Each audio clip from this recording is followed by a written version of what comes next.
आप सभी का गीता ज्ञान चैनल में स्वागत है। अगर आप चैनल पे पहली बार आ रहे हैं तो चैनल को सब्सक्राइब करें और उसके बगल में जो बेल आइकन है उसे क्लिक करें नोटिफिकेशन के लिए।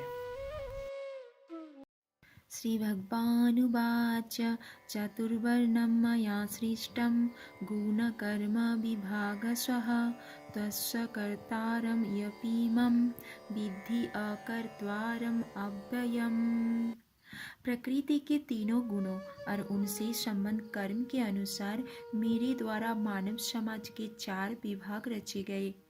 यद्यपि मैं इस व्यवस्था का सृष्टा हूँ, किंतु तुम यह जान लो कि मैं इतने पर भी अव्यय अकर्ता हूँ। भगवान प्रत्येक वस्तु के सृष्टा है। प्रत्येक वस्तु उनसे उत्पन्न है, उनके ही द्वारा पालित है और प्रलय के बाद प्रत्येक वस्तु उन्हीं में समा जाती है। अतः वे ही वर्णाश्रम व्यवस्था के सृष्टा है, जिसमें सर्वप्रथम बुद्धिमान मनुष्यों का वर्ग आता है, जो शतोगुणी होने के कारण ब्राह्मण कहलाते हैं। द्वितीय वर्ग प्रशासक वर्ग का है, जिन्हें रजोगुणी होने के कारण क्षत्रिय कहा जाता है। वणिक वर्ग या वैश्य कहलाने वाले लोग रजो तथा तमोगुण के मिश्रण से युक्त होते हैं और शूद्र या श्रमिक वर्ग के लोग तमोगुणी होते हैं।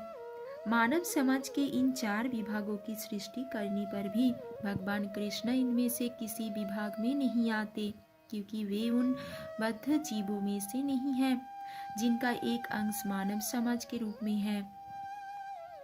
मानव समाज भी किसी अन्य पशु समाज के तुल्य है, किंतु मनुष्य को पशु स्तर से ऊपर उठाने के लिए ही उपर्युक्त वर्णाश्रम की रचना की गई, जिससे क्रमिक रूप से कृष्ण भावनामृत विकसित हो सके।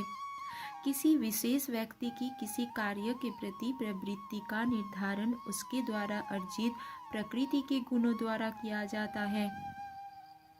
गुणों के अनुसार जीवन के लक्षणों का वर्णन इस ग्रंथ के 18वें अध्याय में हुआ है, किंतु कृष्ण भावना भावित व्यक्ति ब्राह्मण से भी बढ़कर होता है।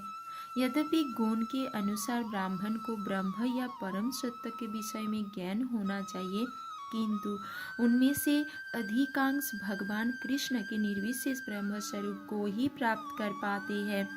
किंतु जो मनुष्य ब्राह्मण के सीमित ज्ञान को लांघ कर भगवान श्री कृष्ण के ज्ञान तक पहुंच जाता है, वही कृष्ण भावना भावित होता है, अर्थात वैष्णव होता है। कृष्ण भावनामृत में कृष्ण के विभिन्न अंशों यथा राम, नृसिंह, वराह आदि का ज्ञान सम्मिलित रहता है। और जिस तरह कृष्ण मानव समाज की इस चतुर्वर्ण प्रणाली से परे है, उसी तरह कृष्ण भावना भावित व्यक्ति भी इस चातुर्वर्ण प्रणाली से परे होता है, चाहे हम इसे जाति का विभाग कहें, चाहे राष्ट्र अथवा संप्रदाय का।